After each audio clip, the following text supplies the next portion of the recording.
Salut à tous, c'est Mash. Dans cette nouvelle série de vidéos, je vais tenter tant bien que mal de noter les coasters et les attractions que j'ai pu faire, et vous donner mon avis sur ces machines et sur les parcs en eux-mêmes. Pour ça, j'ai essayé de créer un système de notation le plus basique possible. Toutes les attractions seront notées sur 3 catégories pour un total de 20 points. Tout d'abord, le plus important, 10 points pour les sensations et ou la thématisation.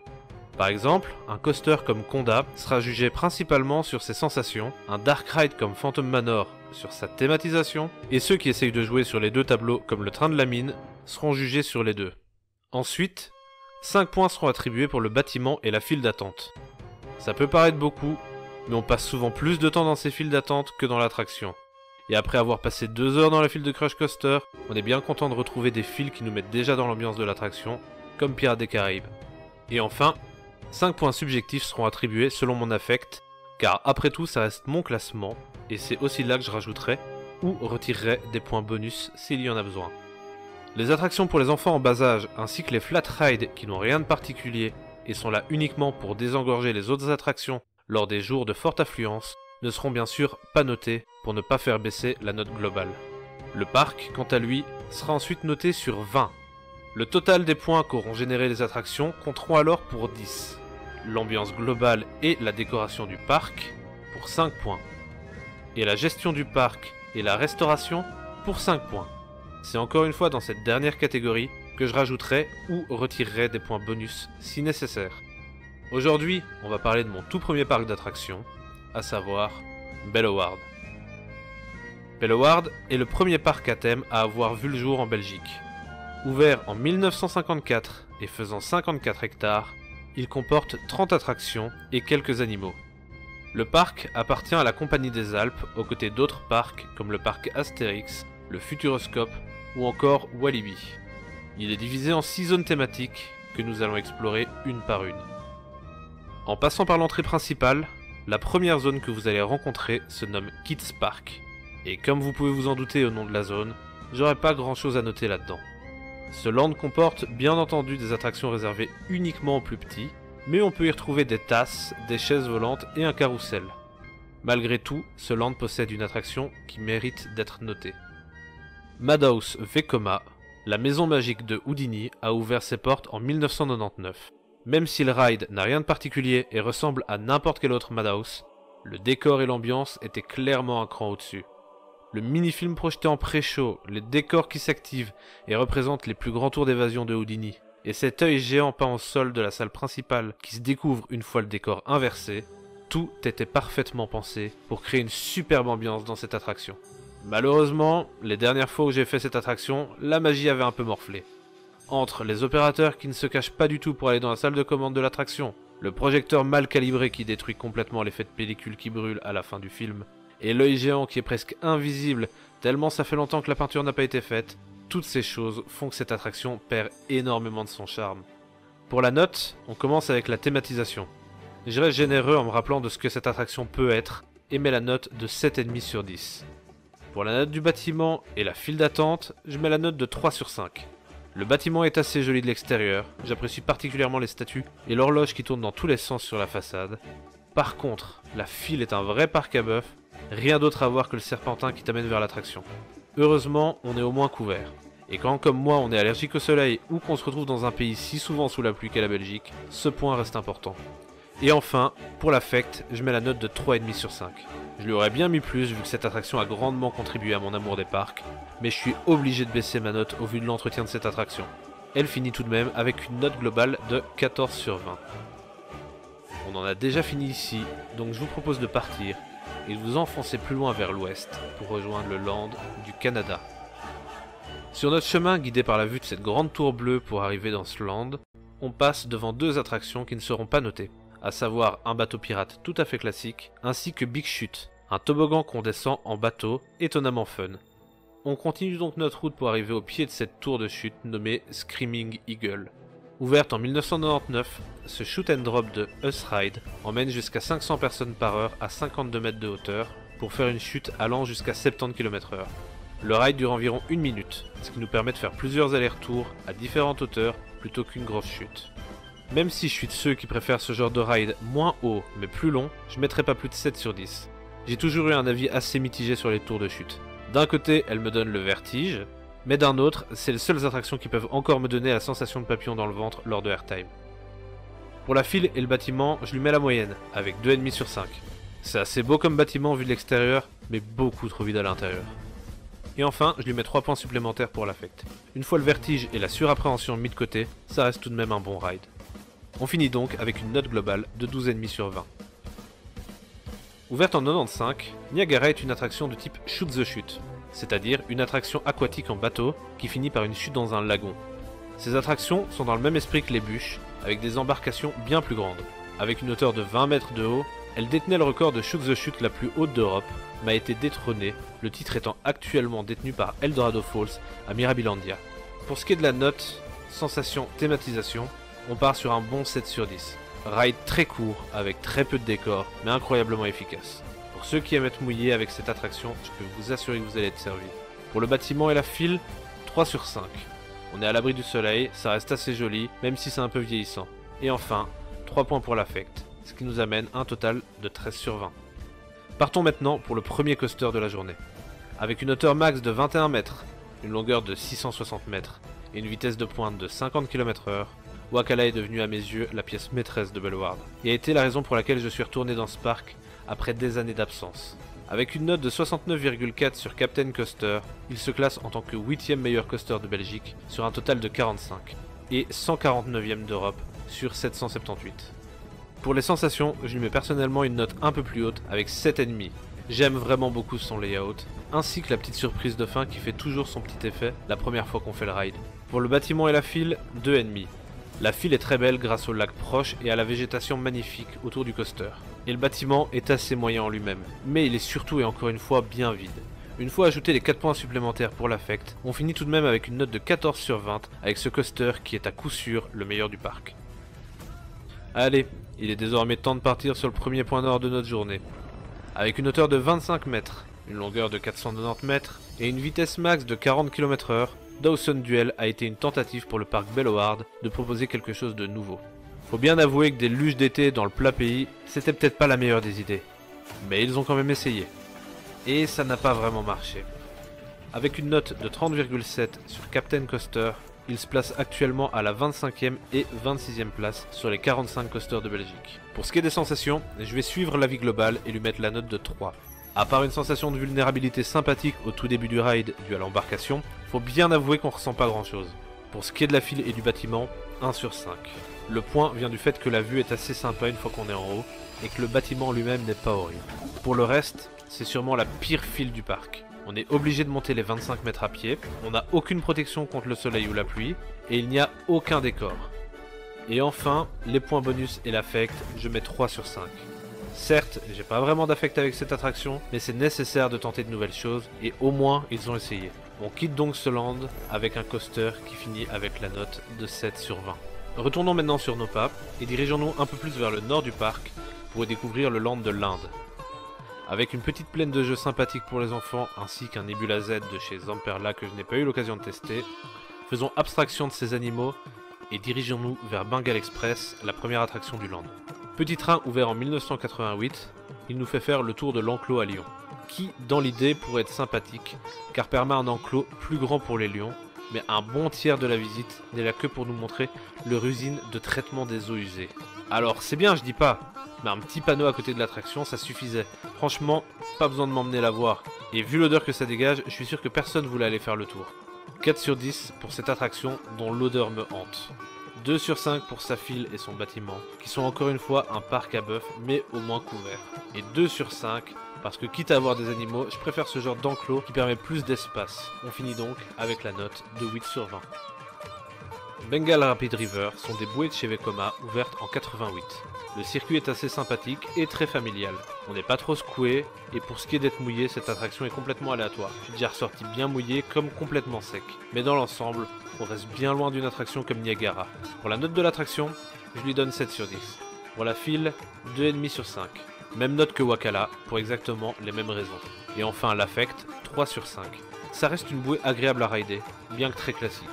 On finit donc avec une note de 12,5 sur 20. Repartons vers l'est du parc désormais pour aller dans le land le plus petit du parc. En effet, il ne comporte qu'une seule attraction.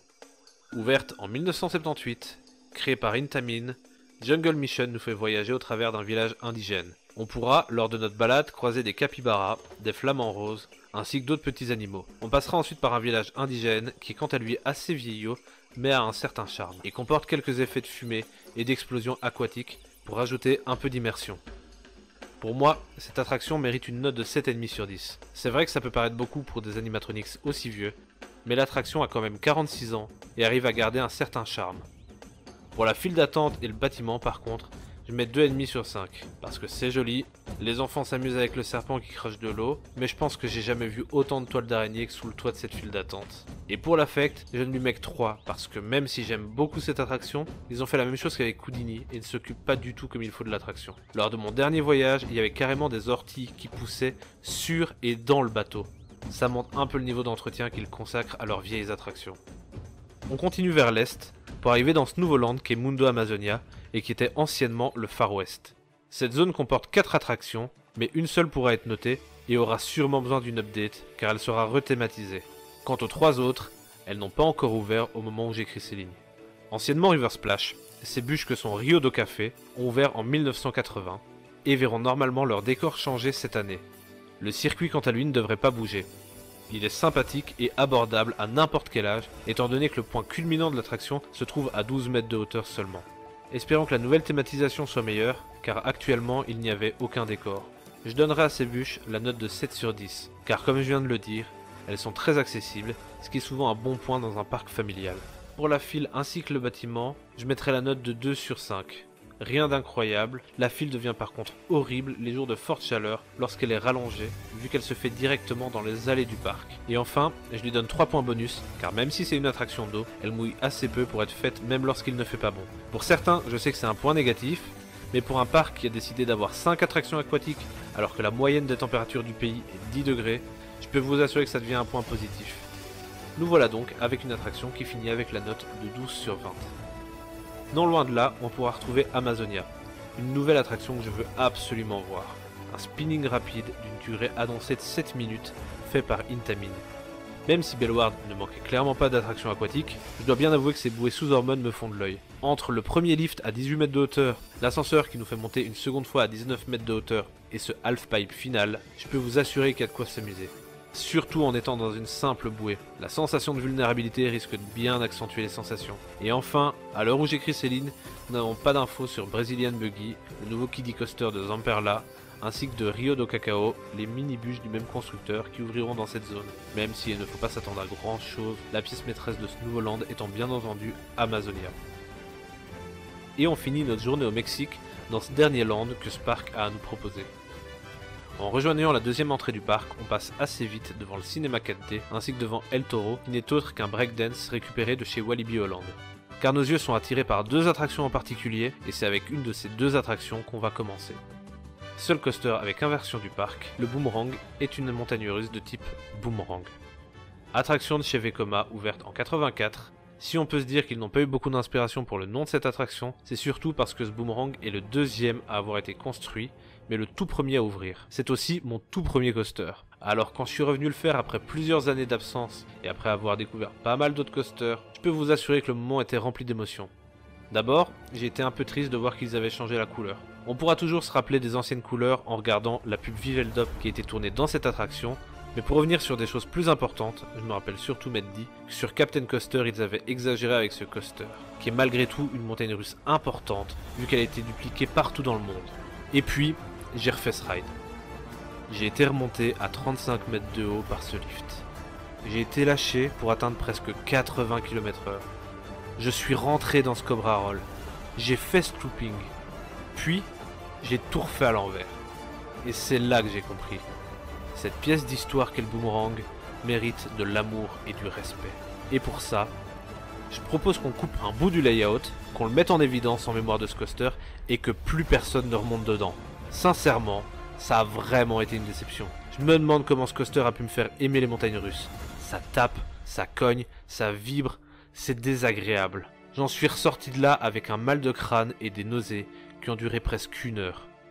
On va pas tourner autour du pot, Il est noté 14,6 sur Captain Coaster, 10e plus mauvais coaster de Belgique.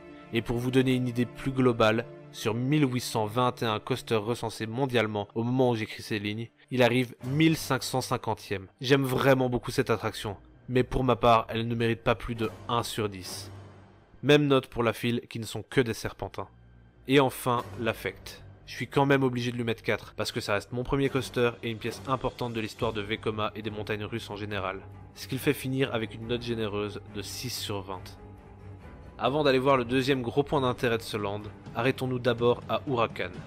Petit coaster indoor familial noté 59,6 sur Captain Coaster, et pour le coup, je vais encore une fois être plus généreux qu'eux, en attribuant la note de 7,5 sur 10. Parce que c'est vrai qu'elle commence à vibrer et qu'il va falloir faire quelque chose pour régler ça, mais la ride en lui-même reste quand même bien agréable. La thématisation est vraiment pas mal pour un semi-dark ride, la gare est super belle, et la sortie du bâtiment pendant le ride, comme dans Crush Coaster, est une bonne idée tant pour attirer le public qu'une fois dans le ride. Pour la file, je peux malheureusement pas mettre plus de 2,5 sur 5, car même si on est protégé des intempéries et que les tunnels ne sont pas trop moches, il n'empêche que la file devient vite irrespirable et qu'on se met à chercher le moindre courant d'air quand il y a du monde. Quant au point d'affect, je lui mets la note de 3,5 sur 5 car il le mérite. Il tente une théma plutôt que de tout faire dans le noir, et le layout n'est pas si mauvais. Huracan finit donc avec la note de 13,5 sur 20. Une fois sorti de cette attraction, il ne nous reste plus qu'à faire El Volador. Une Topple Tower de chez Us. Une attraction qui consiste à nous faire monter à 18 mètres de haut avant de tourner sur elle-même et d'osciller en même temps. Je vais pas faire durer le suspense de la note. Pour moi, cette attraction mérite 6,5 sur 10. Sa file inexistante mérite 1,5 car on a quand même une belle vue sur un manège presque unique au monde, ainsi que les fontaines alentours, et en bonus, elle mérite 4 sur 5. Car même si cette attraction n'a pas énormément de sensations, encore une fois, Belloward a acquis une attraction qui n'avait jamais été vue ailleurs, et qui a presque réussi à devenir l'emblème du parc. On finit donc avec une note de 12 sur 20. Avant de quitter le parc et de lui donner sa note finale, il nous reste une dernière chose à voir. Alors, on va pas s'amuser à parler de toutes les anciennes attractions du parc, mais certaines valent quand même la peine d'être citées. Et ce, même si elles ne compteront pas pour le décompte final du parc. La Coccinelle était un Tivoli large de chez Zierer, ouvert en 81 et fermé en 2022. Contrairement à la prochaine et dernière attraction, heureusement que celle-ci ne compte pas pour le décompte final. Parce que autant on a l'habitude des mauvais kiddie coasters, autant je comprends pas comment ça se fait qu'il n'y a jamais eu d'accident dans cette attraction. Au niveau du layout, on est sur quelque chose d'assez classique. On peut retrouver la même chose à Plopsaland avec le Like Me Coaster. La seule différence notable est que celui de Belloward possédait une petite surprise, à savoir une poutre métallique qui tentait de décapiter toutes les personnes trop grandes. Pour la sensation et la thématisation inexistante, je lui aurais mis la belle note de 2 sur 10. Pour la file et le bâtiment, 1 pour être gentil, et en bonus, 0 parce qu'après tout j'ai quand même failli mourir, ce qui aurait pu donner la note finale de 3 sur 20, qui reste malgré tout plus élevée que la note de 9% donnée par Captain Coaster. Et enfin, le meilleur pour la fin. Dark Ride de 7 minutes 30, construit par Mack Ride, ouvert en 91 et fermé en 2012 pour laisser place à Huracan, Los Piratas a été construit en même temps et dans le même but que Calamity Mine à Walibi Belgium, à savoir essayer de couper l'herbe sous le pied de Disneyland Paris qui s'apprêtait à ouvrir en copiant 2 de leurs attractions phares, à savoir Big Thunder Mountain pour Calamity Mine et Pirates des Caraïbes pour Los Piratas. Alors, est-ce qu'ils ont réussi le coup ? Eh bien oui et non, car l'attraction était magnifique pour l'époque et proposait malgré tout quelque chose de différent en ayant sa propre histoire, ainsi que certaines scènes particulièrement bien réussies, comme celle du pillage du temple Maya ou celle de l'attaque du fort espagnol par des pirates, mais malheureusement, un parc comme Belloward ne pouvait pas se permettre de garder une attraction comme celle-là, et a dû la remplacer car l'entretien de ce Dark Ride et de ses 55 animatronics leur revenait trop cher. Pour la thématisation, cette attraction méritait un 9 sur 10. Sa file 3 car identique à Huracan, mais mieux thématisée à l'époque. Et enfin, en bonus et en affect, 5 sur 5. Si elle était encore là, cette attraction aurait été la meilleure du parc à mes yeux, avec une note de 17 sur 20. Maintenant qu'on a fait le tour du parc, il est temps de lui donner sa note finale. J'ai noté les 12 attractions majeures du parc, et ensemble, elles obtiennent 138 sur 240, ce qui équivaut à 11,5 sur 20, ou bien ce qui nous intéresse ici, 5,75 sur 10. Pour l'ambiance et la déco, ce parc mérite 3 sur 5. Il y a des tentatives de cohérence dans le parc, il essaye de créer des lands et de mettre pas juste des attractions comme ça sur le béton. Par contre, par pitié, arrêtez de mettre des playlists Spotify sur le parc, ça détruit complètement l'immersion que les décorateurs ont tenté de créer. Enfin, pour la gestion et les points bonus, je vais vous expliquer ça point par point. Tout d'abord, la restauration. Pour faire court, Il faut vraiment changer les burgers de ton parc, ils sont dégueulasses. Dégueulasses. Non, non, justement. et pour faire un peu plus long, on est clairement en dessous des autres parcs. C'est peut-être parce qu'on est dans la partie flamande de la Belgique qui tente d'imiter la bouffe des parcs des Pays-Bas, mais Bellewaerde est l'un des seuls parcs où je vous conseillerais de prendre à manger avec vous. Même leur plus grand restaurant n'atteint pas le niveau d'un McDo. Ce qui est désolant dans un parc qui proposait encore des vrais bons repas il y a quelques années. Enfin, le plus gros point noir du parc, sa gestion et ses employés. Si vous venez pendant une journée où il n'y a personne, vous n'aurez pas de soucis. Mais si par malheur il y a un tout petit peu de monde, vous verrez vite que les employés sont soit pas investis dans leur boulot, soit pas du tout compétents pour le réaliser.